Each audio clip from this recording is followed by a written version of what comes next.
Hello! అందరికీ నమస్తే. నేను సుపర్ణ ఫ్లేవర్స్‌కి అందరికీ స్వాగతం. ముందుగా అందరికీ దసరా శుభాకాంక్షలండి. ఈరోజు మనం ఈ లడ్డూని తయారు చేసుకోబోతున్నాం. శుతి మెత్తగా నోట్లో వేసుకుంటే కరిగిపోయేలాంటి గుజరాతీ స్పెషల్, వెరీ స్పెషల్, మామూలు స్పెషల్ కాదండి.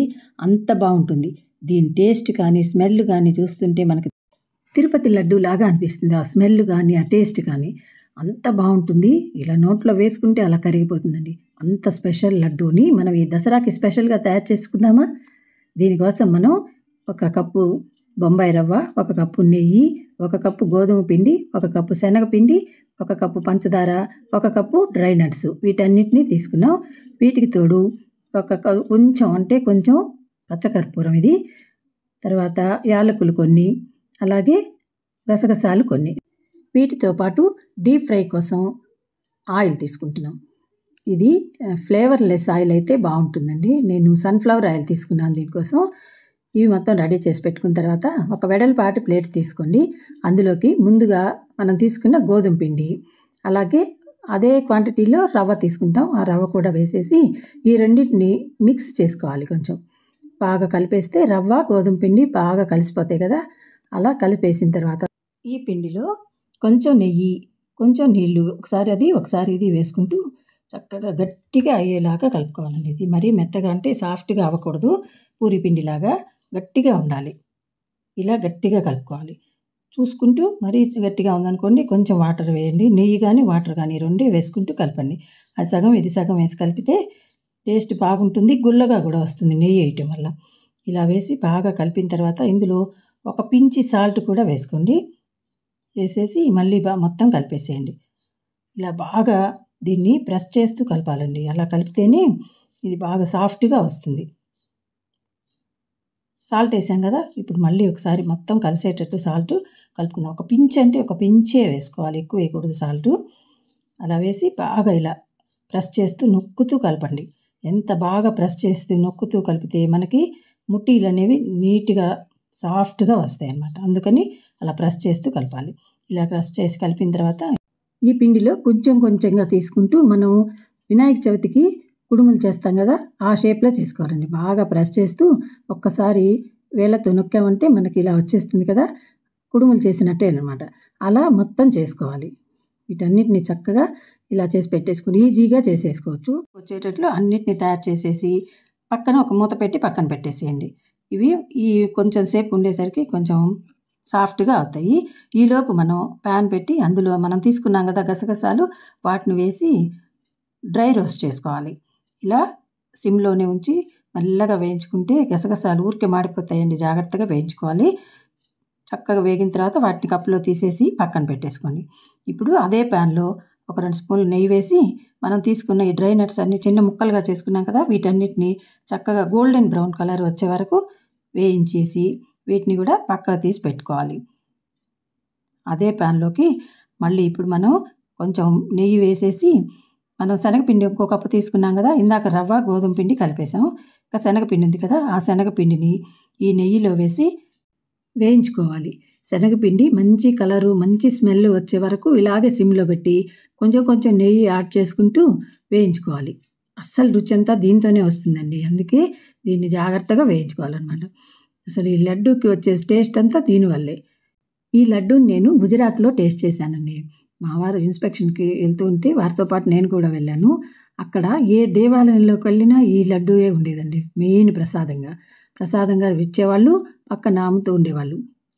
చాలా స్మెల్ మంచి టేస్ట్తో ఉండే ఈ లడ్డూని ప్రతి వాళ్ళు వచ్చిన వాళ్ళందరూ ఇవే తీసుకెళ్తూ ఉండేవాళ్ళు. ఇంత స్పెషల్ ఏంటా అని అప్పుడు నేను తిని చూశాను. చాలా బాగుందనమాట. అప్పుడప్పుడు చేస్తూ ఉంటాను ఇంట్లో కూడా. మీకు కూడా చేసి చూపిద్దాం, మా వ్యూవర్స్ కూడా హ్యాపీగా దసరాకి ఈ మంచి లడ్డూని చేసుకోవాలని కోరికతో మీకు చూపిస్తున్నాను. ఇలా బ్రౌన్ కలర్ రాగానే దాన్ని తీసి పక్కన పెట్టేసుకొని శనగపిండిని ఆయిల్ పెట్టి మనం తయారు చేసి పెట్టుకున్న ఈ ముట్టీలు అంటారు వీటిని మనం కుడుములు అంటాం కదా, వీటిని వేయించుకోవాలి. మంచి బ్రౌన్ కలర్ వచ్చే వరకు సిమ్లోనే ఉంచి వేయించుకోవాలి. ఎందుకంటే అండి అది లోపలంతా ఉడకాలి కాబట్టి సిమ్లోనే పెట్టి వేయించుకోవాలి. ఇలా బుడగలన్నీ పోయేది ఇలా వస్తాయి చూడండి, బుడగలు తగ్గిపోయినాయంటే ఇప్పుడు ఫ్రై అయినట్టు. వాటిని తీసేసుకొని మనం చేసుకున్న పిండికి 10 వచ్చినాయి కదా, 2 సార్లుగా తీసేసుకుందాం.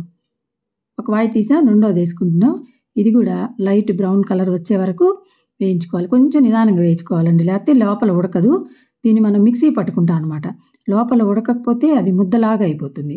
అందుకని జాగ్రత్తగా వేయించుకోవాలి వీటిని. ఇవి కొంచెం చల్లారిన తర్వాత వీటిని మనం ఇట్లా విరిస్తే విరిగిపోవాలన్నమాట. సాగకుండా చక్కగా అట్లా విరిగిపోతే బాగా ఫ్రై అయినట్టు. ఇలా ముక్కలు చేసుకున్న వాటన్నిటిని మిక్సీ జార్లోకి తీసుకొని మెత్తగా పౌడర్ చేసుకోవాలండి. మొత్తం ఒకసారి మిక్సీ జార్లో వేసేసుకొని మెత్తగా పౌడర్ చేసుకుందాం.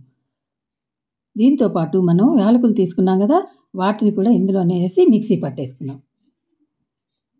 మెత్తగా మిక్సీ పట్టుకున్నాం కదా, ఇప్పుడు ఇందులో కొంచెం పరక కూడా ఉంటుంది. అందుకని యాజ్ ఇట్ ఈజ్గా కలిపామనుకోండి మనకి లడ్డు అనేది సాఫ్ట్గా రాదు. అందుకని దీన్ని జల్లెడ పట్టుకోవాలి. మనం పిండి పట్టుకునే జల్లెడలో వేసి చక్కగా ఇలా నెరపాలండి. ఇది మామూలుగా జల్లిస్తే రాదు, ఎందుకంటే ఇది ఫ్రై అయిన ఐటెం కాబట్టి ఆయిల్ ఉంటుంది కదా, అందుకని దిగదు.